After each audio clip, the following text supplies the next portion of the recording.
Good evening అండి. ఈ రోజు మన కరెంట్ అఫైర్స్ సెషన్ లో మనము one liners or facts base చూస్తున్నాం అన్నమాట.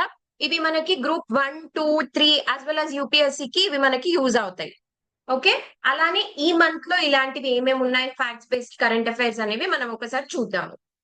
ఈ రోజు ఫస్ట్ టాపిక్ వచ్చేసి India's first digital nomad village అన్నమాట. Okay, which of the following villages have been officially declared India's first digital nomad village అని అడుగుతున్నారు దీంట్లో. సో దీనికి ఆన్సర్ వచ్చేసి యాక్తైన్ విలేజ్ అన్నమాట. దీనికి ఆన్సర్ ఏంటిది? యాక్తైన్ విలేజ్. ఓకే. ఈ యాక్తైన్ అనేది ఏంటిది, ఫర్దర్ గా అసలు డిజిటల్ నోమాడ్ అంటే ఏంటిది, ఇవన్నీ కూడా ఒకసారి చూద్దాము. యాక్తైన్ విలేజ్ ఎక్కడ ఉంటుంది? ఇది మనకి సిక్కిం లో ఉంటుంది అనమాట. యాక్తైన్ విలేజ్ ఎక్కడ ఉంటుంది? సిక్కిం లో పాక్యోంగ్ డిస్ట్రిక్ట్ లో ఉంటుంది మనకి. ఇది దేని అండర్ లో అనౌన్స్ చేశారు అంటే నోమాడ్ సిక్కిం అనే ప్రాజెక్ట్ అండర్ లో మనకి India's first digital nomad village announce చేయడం జరిగింది అనమాట. ఓకే, అసలు డిజిటల్ నోమాడ్ విలేజ్ అంటే ఏంటి అంటే, వర్కింగ్ ప్రొఫెషనల్స్ ఎవరైతే డిజిటల్ వర్కింగ్ ప్రొఫెషనల్స్ ఉంటారో వాళ్ళు ఇండియా నుంచి కానీ అబ్రాడ్ నుంచి కానీ వచ్చి ఇక్కడ స్టే చేసి వాళ్ళు వర్క్ చేసుకోవచ్చు అన్నమాట. ఓకే, దాన్ని మనం నోమాడ్ విలేజ్ అంటాము, డిజిటల్ నోమాడ్ విలేజ్ అంటాం. అలా మన ఇండియాలో ఫస్ట్ విలేజ్ అయింది యాక్తే. ఎక్కడుంది? సిక్కిం లో అన్నమాట. నెక్స్ట్ టాపిక్ వచ్చేసి ఏంటి అంటే తివాయ్ island and Gola rain forest. తివాయ్ island and Gola rain forest ఇది ఏ కంట్రీలో ఉంది అని అడుగుతున్నారు అనమాట. ఇది ఎక్కడుంది అంటే సియరా లియోనా. ఎక్కడుంది? సియరా లియోనాలో ఉందన్నమాట మనకి. దీని గురించి ఇంకొంచెం చూస్తే ఏంటి అంటే మనకి వరల్డ్ హెరిటేజ్ సైట్ అని మనం చదివాం కదా. ఇండియాకి కూడా 44th వరల్డ్ హెరిటేజ్ సైట్ వచ్చింది మరాఠా వాళ్ళది. ఇఫ్ ఇన్ కేస్ అది కావాలంటే నేను కింద డిస్క్రిప్షన్ లో లింక్ చేస్తాను, ఆ వీడియోని చూడొచ్చు మీరు. ఆ ఈ కంట్రీకి సియరా లియోనాకి ఫస్ట్ వరల్డ్ హెరిటేజ్ సైట్ వచ్చింది అనమాట. ఇప్పటి వరకు లేదు. సో ఫస్ట్ టైం ట్యాగ్ వచ్చింది. దేనికి వచ్చింది అంటే తివాయి island and Gola rain forest first time వచ్చింది దీనికి. మనకు వచ్చేసి కల్చర్ బేస్డ్ మీద వచ్చింది. కల్చరల్ హెరిటేజ్ సైట్ అది మనకి. కానీ ఇక్కడ న్యాచురల్ హెరిటేజ్ సైట్ అన్నమాట. ఏ కేటగిరీలో వచ్చింది వీళ్ళకి?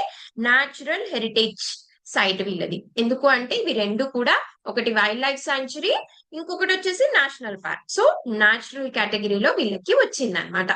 ఫస్ట్ ఈ కంట్రీకి ఫస్ట్ ఇది. ఇక్కడే మనకి మావో రివర్ ఉంటుంది. సియరా లియోనా ఏంటి అంటే ఇది మనకి ఈస్టర్న్ ఆఫ్రికాలో వన్ ఆఫ్ ద కంట్రీ అన్నమాట. ఓకే, దీని క్యాపిటల్ వచ్చేసి ఫ్రీ టౌన్ అండ్ దీని నైబరింగ్ కంట్రీస్ వచ్చేసి గువానా, లైబీరియా అండ్ అట్లాంటిక్ ఓషన్ ని ఇది ఫేస్ చేస్తూ ఉంటుంది. ఓకే, నెక్స్ట్ టాపిక్ వచ్చేసి ఏంటి అంటే YD1. ఈ YD1 ఏంటిది అని అడుగుతున్నారు అనమాట మనల్ని. ఓకే, YD1 ఏంటి అంటే ఏ institute India's lightest active wheelchair. ఏంటిది? India's lightest active wheelchair ఏ ఇన్స్టిట్యూట్ డెవలప్ చేసింది? దాని పేరు వచ్చేసి YD1 అన్నమాట. ఏ ఇన్స్టిట్యూట్ డెవలప్ చేసింది అంటే ఐఐటి మద్రాస్. మనకి ఇవి డెఫినెట్ గా వస్తాయి. 1 or 2 క్వశ్చన్స్ కంపల్సరీగా మనకి ఏదో ఒక ఎగ్జామ్ లో చూడొచ్చు. ఈ టెక్నాలజీ ఏ ఐఐటి డెవలప్ చేసింది అనే దానిపైన క్వశ్చన్స్ అయితే వస్తాయి. సో కేర్ఫుల్ గా ఇది గుర్తుపెట్టుకోండి.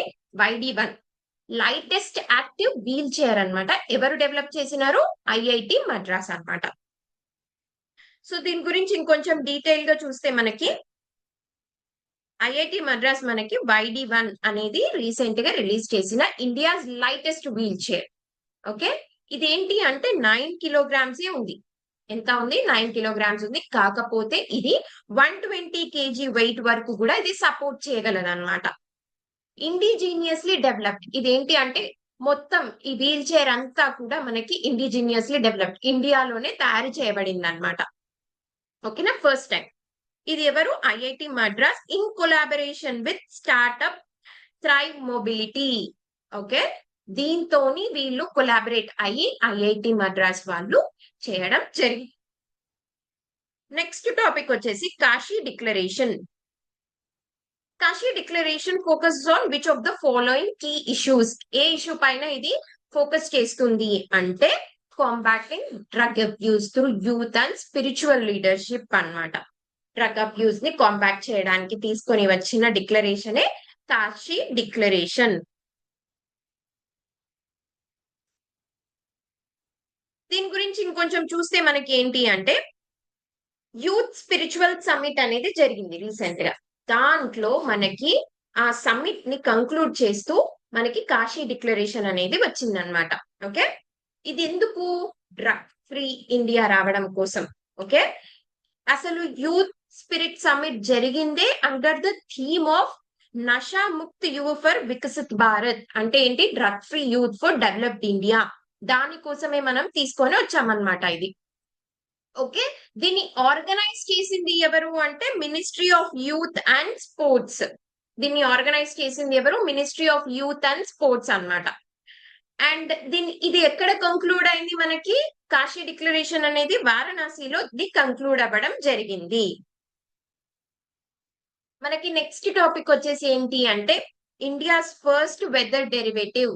ఇది ఎవరెవరు తయారు చేసినారు అంటే ఎన్సిడెక్స్ అండ్ ఐఎండి వాళ్ళు ఇద్దరు కలిసి మన ఇండియాకి ఫస్ట్ వెదర్ డెరివేటివ్ ని తీసుకురావడం జరిగింది అనమాట. ఇది ఏంటి? Financial instrument. ఓకే, ఇదేంటిది? Financial instrument. దీంట్లో ఏంటి అంటే బిజినెస్ వాళ్ళు, ఫైనాన్షియల్ ఇన్స్టిట్యూషన్స్ వాళ్ళు అండ్ ఫార్మర్స్ వాళ్ళు హెడ్జ్ చేయొచ్చు, అంటే మనీ ఇన్వెస్ట్ చేయొచ్చు అగేన్స్ట్ వెదర్ రిలేటెడ్ అన్సర్టెనిటీస్. అంటే ఇంత వాన పడితే ఇంత మనీ పే చేస్తారు, అంత పే బ్యాక్ వస్తుంది అని. ఇప్పుడు మనకి ఫైనాన్షియల్ మార్కెట్ లో ఇండెక్స్ లని ఉంటాయి అన్నమాట. దాని మీద మనకి ట్రేడింగ్ అనేది జరుగుతూ ఉంటుంది. ఓకే, పుట్ అని, కాల్ అని. సో అట్లాంటి వాటికి సంబంధించిందే ఈ వెదర్ డెరివేటివ్ కూడా. ఓకే, సో ఇండెక్స్ బేస్డ్ మీద ఎలా అయితే డెరివేటివ్స్ వస్తాయో అది సేమ్ అలానే ఇప్పుడు మనకి వెదర్ డెరివేటివ్స్ కూడా రాబోతున్నాయి.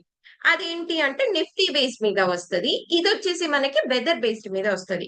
సో దీంట్లో మెయిన్ ఫ్యాక్టర్స్ ఏం కన్సిడర్ చేసుకుంటారు అంటే temperature, rain fall, snow fall, wind, ఇలాంటివి మనకి బేస్ చేసుకొని ఈ డెరివేటివ్స్ అనేది ట్రేడ్ చేస్తూ ఉంటారు అనమాట. ఓకే, నెక్స్ట్ ఇంకోటి ఏంటి అంటే మనకి అది దీనికి ఇన్సూరెన్స్ కి తేడా ఏంటి అంటే ఇన్సూరెన్స్ వచ్చేసి వాళ్ళు స్పెసిఫిక్ ఇంత పంట ఇదైతేనే మేము ఇన్సూరెన్స్ ఇస్తాము అంటారు. ఇక్కడ ఏంటి అంటే ఫర్ సపోజ్ గా ఇంత రెయిన్ ఫాల్ అయితే మేము మనీ హెడ్ చేస్తాము అంటారు కదా. సో అంత రెయిన్ ఫాల్ వాళ్ళకి వస్తే ఇర్రెస్పెక్టివ్ ఆఫ్ ద డామేజ్ వాళ్ళకి మనీ వెళ్ళిపోతాయి అన్నమాట. ఓకే, ఇది మొత్తము ఇంత అన్ని స్పెసిఫిక్ కండిషన్స్ కి తగ్గట్టుగా ఇది జరుగుతూ ఉంటది. అంతేగాని ఇంత నష్టం జరిగితేనే ఇస్తాము అని ఏమి ఉండదు అనమాట దీంట్లో. ఓకే, రెండు వేరు వేరు. అది ఇన్సూరెన్స్ లాస్ వాళ్ళు చూసుకుంటారు. ఇది వచ్చేసి సెబీ వాళ్ళ అండర్ లో ఉంటుంది వెదర్ డెరివేటివ్స్ అనేది. ఎందుకంటే ఇది ఫైనాన్షియల్ మార్కెట్ లో ఉంది కాబట్టి. ఓకే, రెండిటికి డిఫరెన్స్ అయితే ఉంది. ఓకే, వెదర్ డెరివేటివ్స్ ఏంటి? ఫైనాన్షియల్ ఇన్స్ట్రుమెంట్స్ అంటున్నారు linked to specific weather variables like temperature and rainfall. ఇది correct. Next NCDEX and IMD వాళ్ళు కలిసి దీన్ని తయారు చేశారు అంటున్నారు. ఇది కూడా కరెక్ట్. సో బోత్ 1 and 2 ఇక్కడ మనకి రైట్ ఆన్సర్స్ అన్నమాట. నెక్స్ట్ టాపిక్ వచ్చేసి బెహ్డెన్ క్లమ్ ఫెస్టివల్. ఓకే, బెహ్డెన్ క్లమ్ ఫెస్టివల్ ఇది ఎక్కడ సెలబ్రేట్ చేస్తున్నారు? మేఘాలయలో. ఇది ఎక్కడ సెలబ్రేట్ చేస్తున్నారు? మేఘాలయలో అన్నమాట. ఇది ఒక 3 days ఫెస్టివల్. నార్ కమ్యూనిటీ వాళ్ళు దీన్ని చేస్తారన్నమాట. ఎందుకు అంటే అప్పట్లో ప్లేగ్ అండ్ కొలరా అనేవి ఇవి చాలా ఎక్కువగా వచ్చేవి. సో వీళ్ళు ఏం చేస్తారు అంటే బ్యాంబూ స్టిక్స్ తీసుకొని రూఫ్ టాప్ పైన కొడుతూ అక్కడి నుంచి ఆ ఏరియా నుంచి ప్లేగ్ ని, కొలరాని వాళ్ళు వీటిని ఈవిల్స్ గా ట్రీట్ చేస్తారు అనమాట. ప్లేగ్ అండ్ కొలరాని ఈవిల్స్ గా ట్రీట్ చేస్తారు. సో ఇవి వెళ్ళిపోవాలి అని చెప్పేసి బ్యాంబూ స్టిక్స్ తీసుకొని వీళ్ళు కొడుతూ ఉంటారు అనమాట. ఓకే, ప్రే చేస్తూ ఉంటారు. అది ఈ festival. Okay, Behdienkhlam festival ఎక్కడ? మేఘాలయలో. దీన్ని ఎందుకు? ఇది to drive away evils like plague and cholera అన్నమాట. Okay, I hope it's clear. Plague and cholera అన్నమాట. తర్వాత ఏంటి అంటే ఇది ఏ మంత్ లో సెలబ్రేట్ చేస్తారు అంటే జూలైలో. ఎవ్రీ ఇయర్ సెలబ్రేట్ చేస్తారు ఇది జూలైలో అన్నమాట. వాళ్ళ నమ్మకం ఏంటి అంటే ఎటువంటి డిసీజెస్ ఉన్నా వెళ్ళిపోతే, ఎటువంటి మిస్ఫార్చ్యూన్ ఉన్నా వెళ్ళిపోతుంది అండ్ గుడ్ హార్వెస్ట్ అనేది వాళ్ళకి వస్తుంది కమింగ్ సీజన్ లో అనేది వాళ్ళ నమ్మకం అన్నమాట. దీంట్లో మనకి ఒక ఎంసిక్యూ ఇచ్చినాం చూడండి.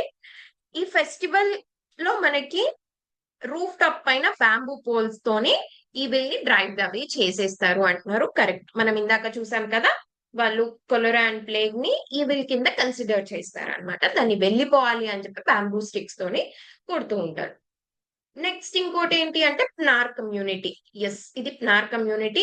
మేఘాలయలో దీన్ని సెలబ్రేట్ చేయడం జరుగుతుంది. సో బోత్ ఆర్, ఈ 2 స్టేట్మెంట్స్ కూడా కరెక్ట్. కాకపోతే ఇక్కడ మనకి నాట్ కరెక్ట్ అని అడుగుతున్నాడు కాబట్టి దీని ఆప్షన్ వచ్చేసి డి అన్నమాట. ఓకే, నెక్స్ట్ వచ్చేసి మనకి next topic QS best student cities ranking 2026. మనం already QS world's top universities already cover చేస్తున్నాం. వరల్డ్స్ బెస్ట్ యూనివర్సిటీస్ కవర్ చేస్తున్నాం. ఆ వీడియో కావాలంటే నేను కింద డిస్క్రిప్షన్ లో లింక్ చేస్తాను, ఒకసారి చెక్ చేసుకోవచ్చు మీరు.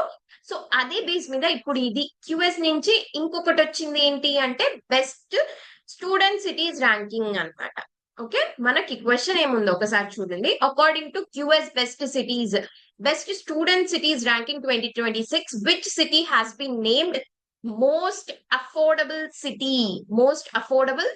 Student city in the world.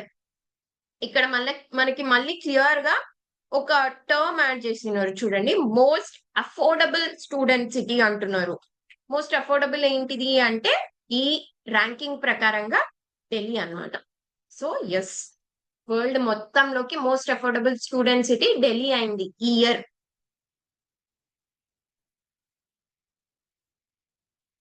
అలానే దీంట్లో మనకి ఏ సిటీకి ఏ ర్యాంక్ వచ్చింది అంటే ఢిల్లీ ఏమో మోస్ట్ అఫోర్డబుల్ కేటగిరీలోకి వచ్చింది. ముంబై వచ్చేసి టాప్ 100 ఓవరాల్ గా.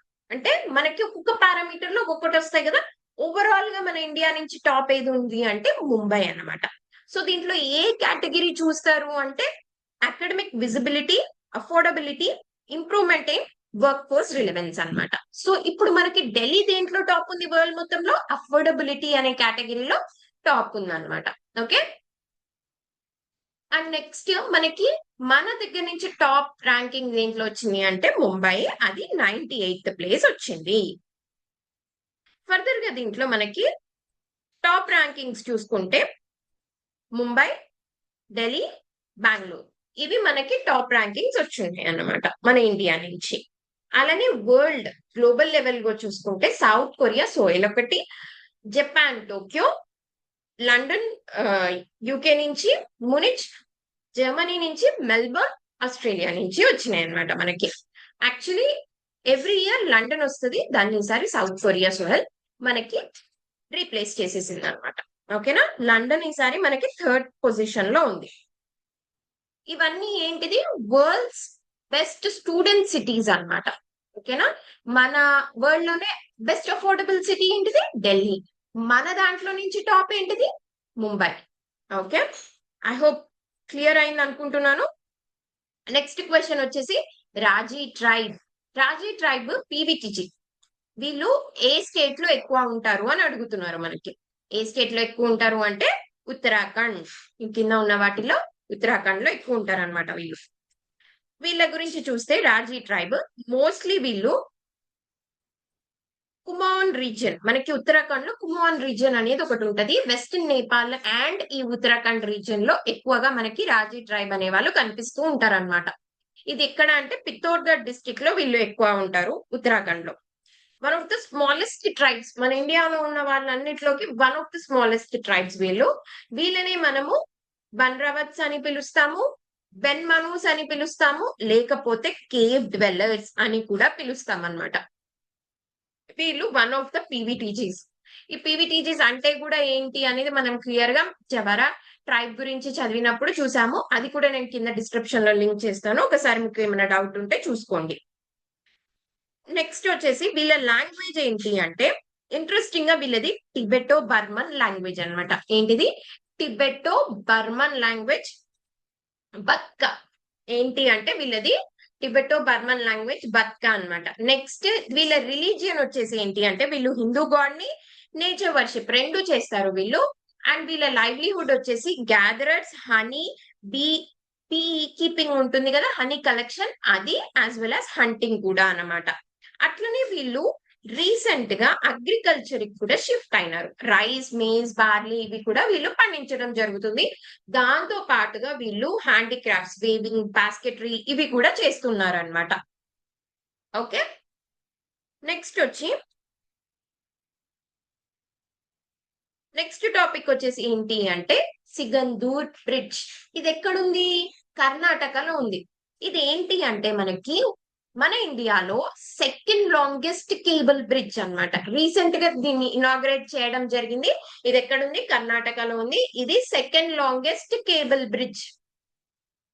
ఇది ఏంటి అంటే శరవతి రివర్ పైన దీన్ని కన్స్ట్రక్ట్ చేయడం జరిగింది. ఇక్కడ శరవతి రివర్. ఇది ఎక్కడ ఉంటుంది? శివమొగ్గ డిస్ట్రిక్ట్, కర్ణాటకలో అన్నమాట. ఓకేనా? నెక్స్ట్ దీని లెంత్ వచ్చేసి 2.44 కిలోమీటర్స్ లాంగ్ ఉంది, 16 మీటర్స్ వైడ్ ఉంది అనమాట. 2.44 కిలోమీటర్స్ లాంగ్ ఉంది, 16 మీటర్స్ వైడ్ ఉంది. ఇట్లాంటి చిన్న బేసిక్ ఫ్యాక్ట్స్ కూడా గుర్తుపెట్టుకోవడానికి ట్రై చేయండి. మనకి గ్రూప్ 1, 2, 3లో ఈ ఫ్యాక్ట్స్ తోనే కొంచెం ప్లే చేస్తారనమాట, ట్రిక్స్ గా ఇవ్వడానికి. సో ఇవన్నీ గుర్తుపెట్టుకోవడం ఇంపార్టెంట్. ఓకే, నెక్స్ట్ ఇంకోటి ఏంటి అంటే ఇండియాలోనే లాంగెస్ట్ కేబుల్ బ్రిడ్జ్ ఎక్కడుంది అంటే సుదర్శన్ సేతు. ఎక్కడుంది? సుదర్శన్ సేతు. ఇది ఎక్కడ అంటే గల్ఫ్ ఆఫ్ కచ్ లో మనకు కనిపిస్తుంది. దీన్నే సిగ్నేచర్ బ్రిడ్జ్ అని కూడా పిలుస్తారనమాట. ఇది మనకి మెయిన్ గుజరాత్ నుంచి బెట్ ద్వారకాకి కనెక్ట్ చేస్తుంది. ఓకే, ఫర్దర్ గా ఒకసారి శరవతి రివర్ గురించి చూస్తే ఇదేంటి అంటే కర్ణాటకలో వెస్ట్ ఫ్లోయింగ్ రివర్ అన్నమాట. కర్ణాటకలో వెస్ట్ ఫ్లోయింగ్ రివర్. ఇది మనకి వెస్టర్న్ ఘాట్స్ లోనే మోస్ట్లీ దీని బేసిన్ అంతా ఎక్కడ ఉంటుంది? వెస్టర్న్ ఘాట్స్ లోనే ఉంటుంది అనమాట. అండ్ ఇక్కడే మనకి ఈ శరవతి రివర్ పైననే మనకి Jog falls, one of the highest water falls in India. Jog falls ఈ శరవతి రివర్ పైననే ఉందన్నమాట. దీని హైట్ వచ్చేసి 253 మీటర్స్. ఓకే, మనకి మోస్ట్ ఆఫ్ ద ఫిలిమ్స్ లో కనిపిస్తూ ఉంటుంది జోగ్ ఫాల్స్. శరవతి రివర్ పైననే ఉంటుంది. ఓకే, ఈ సిగందూర్ బ్రిడ్జ్ పైన ఒక క్వశ్చన్ ఇచ్చున్నాం, ఒకసారి చూడండి. It is constructed across Sharavathi river backwaters. ఇక్కడి వరకు కరెక్టే, కాకపోతే కేరళలో అంటున్నారు. కేరళలో కాదు, చూసాం మనం, కర్ణాటకలో. రైట్, ఇది కర్ణాటకలో అనమాట. సో ఈ స్టేట్మెంట్ తప్పు. And 2.44 kilometer long correct, 16 meters wide correct. India second longest cable bridge correct. First ఇది వచ్చేసి Sudarshan Setu. So second statement correct. దీంట్లో బి అనేది మనకి రైట్ ఆన్సర్ అవుతుంది అనమాట. ఫర్దర్ గా నెక్స్ట్ టాపిక్ వచ్చేసి ఏంటి అంటే మనకి పిఎం ధన్ ధాన్య కృషి యోజన. ఇది ఏంటి అంటే మనకి 6 ఇయర్స్ పీరియడ్ కి రిలీజ్ చేసిన స్కీమ్. దీంట్లో మనకి 100 డిస్ట్రిక్ట్స్ అనేది కవర్ అవుతాయి. దాంట్లో మనకి 2400 క్రోర్స్ అనేది అలొకేట్ చేయడం జరిగింది. దీన్ని మనకి finance minister union budget 2025-2026 budget లోనే దీన్ని అనౌన్స్ చేసినారనమాట. ఏంటిది? పిఎం ధనధాన్య కృషి యోజన. ఓకేనా? ఇది దీని ఇన్స్పిరేషన్ ఏంటిది అంటే ఆస్పిరేషనల్ డిస్ట్రిక్ట్ ప్రోగ్రామ్ ఉంది కదా, ఏదైతే మనం 2018 లో స్టార్ట్ చేసామో ఆ ఆస్పిరేషనల్ డిస్ట్రిక్ట్ ప్రోగ్రామ్ లైన్స్ తోనే మనకి ఇది కూడా స్టార్ట్ చేసినారు, పిఎం ధన్ ధాన్య కృషి యోజన అనమాట. ఎందుకు అంటే 100 సిటీస్ ని కవర్ చేస్తున్నాం మనం ఫస్ట్, 100 డిస్ట్రిక్ట్స్ ని కవర్ చేస్తున్నాం ఫస్ట్ ఈ ప్రాజెక్ట్ తోని.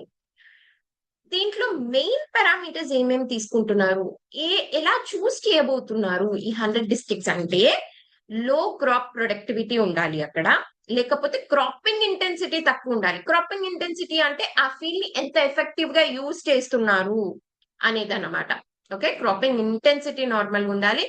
And below average agriculture loan dispersal ఉండాలి. అంటే మామూలుగా మనకి లోన్ డిస్పర్సల్ జరుగుతూ ఉంటుంది కదా అగ్రికల్చర్ ఫీల్డ్స్ కి, అది బిలో యావరేజ్ ఉండాలన్నమాట. ఈ 3 పారామీటర్స్ ఉంటే అప్పుడు ఆ డిస్ట్రిక్ట్ ని సెలెక్ట్ చేయడం జరుగుతుంది. ఓకే, మరి ఈ టాస్క్ ఎవరికి ఇచ్చినారు అంటే ఈ 100 డిస్ట్రిక్ట్స్ ని సెలెక్ట్ చేసే పనిని ఎవరికి ఇచ్చినారు అంటే ministry of agriculture and farmer welfare, వాళ్ళతో పాటు NABARD and department of financial services అన్నమాట. వీళ్ళు ముగ్గురు కలిసి ఈ డిస్ట్రిక్ట్స్ ని ఎంచుకోవాలి, ఈ డిస్ట్రిక్ట్స్ ని సెలెక్ట్ చేయాలి. ఓకే, పారామీటర్స్ చూసాం కదా, లో క్రాప్ ప్రొడక్టివిటీ, క్రాపింగ్ ఇంటెన్సిటీ తక్కువ ఉండాలి, below average agriculture loan dispersal ఉండాలన్నమాట. నెక్స్ట్ ఏంటి అంటే దీనిపైన ఒక ఎంసిక్యూ ఇచ్చున్నాం చూడండి. ప్రధానమంత్రి ధన్ ధాన్య కృషి యోజన ఏంటి అంటే ఇది 6 ఇయర్స్ కి ఇంప్లిమెంట్ చేస్తున్నారు. కరెక్ట్. అండ్ ఇది 200 డిస్ట్రిక్ట్స్ కి అంటున్నారు. నో, మనం చూసాము 100 డిస్ట్రిక్ట్స్ కి ఇది. అండ్ ఇది ఎంత?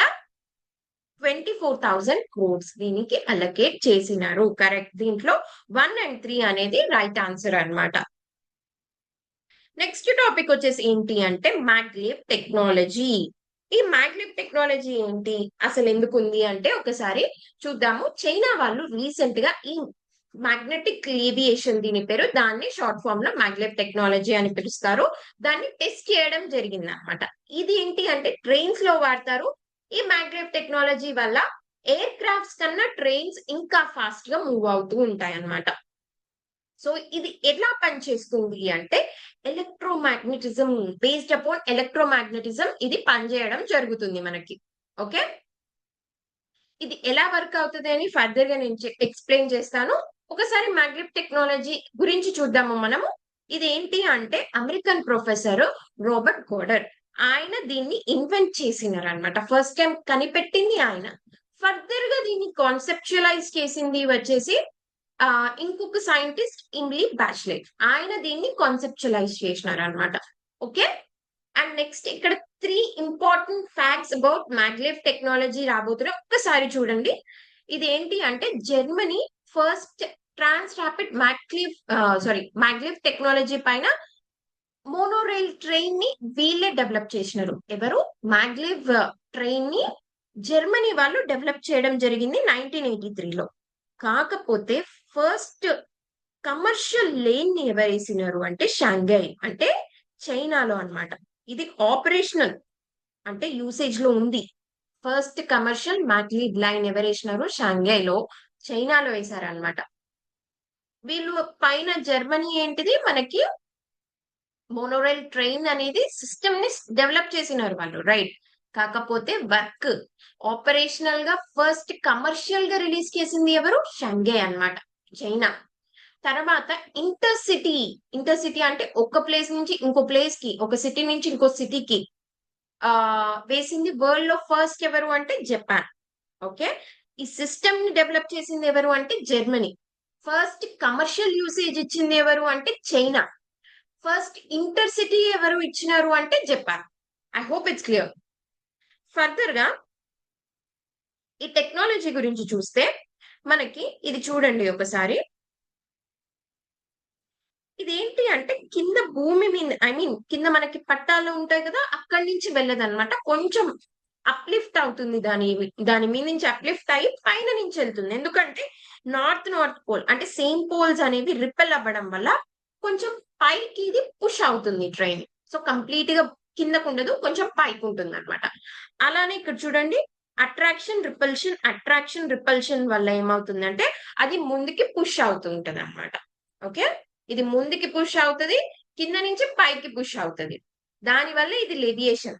మనం చూసాం కదా మ్యాగ్నెటిక్ లెవియేషన్, పైకి వస్తుంది అనమాట. ఇది వచ్చేసి ప్రొపల్షన్, ముందుకు వెళ్ళడానికి ఏమవుతుంది మనకి, ఇది అట్రాక్షన్ రిపల్షన్ వల్ల పుష్ పుల్ మోడల్ వల్ల ఇది ప్రొపల్షన్ ముందుకు వెళ్తుంది అనమాట. ఇదే దీంట్లో వాడి మెయిన్ మ్యాగ్నెటిక్ ఫినామినా. ఓకే, ఈ చైనీస్ వాళ్ళు ఏదైతే టెస్ట్ చేసినారో అది ప్రెసెంట్ గా 600 కిలోమీటర్స్ పర్ అవర్ వెళ్తుంది. ఓకే, ఎంత? 600 కిలోమీటర్స్ పర్ అవర్ వెళ్తుంది అనమాట. వీళ్ళు దీన్ని వాక్యూమ్ ట్యూబ్ లో టెస్ట్ చేయడం జరిగింది. ఫర్దర్ గా దీనిపైన ఒక ఎంసిక్యూ చూద్దాము. ఏంటి అంటే ఇది maglev trains lower noise levels ఇస్తుంది కన్వెన్షనల్ రైల్వేస్ తో కంపేర్ చేస్తే. ఎస్, మనకి అసలు నాయిస్ పెద్దగా ఉండదు అనమాట దీంట్లో. అండ్ నెక్స్ట్ ఇంకోటి ఏంటంటే ఫస్ట్ కమర్షియల్ గా రిలీజ్ చేసింది జపాన్ అంటున్నారు. కాదు, మనం చూసాం ఎవరు? షాంఘై. ఫస్ట్ ఇంటర్సిటీ అంటే జపాన్ అన్నమాట. సో ఇది తప్పు, only 1 is the right answer ఇక్కడ. ఫర్దర్ గా నెక్స్ట్ టాపిక్ వచ్చేసి ఏంటి అంటే హాటీ ట్రైబ్.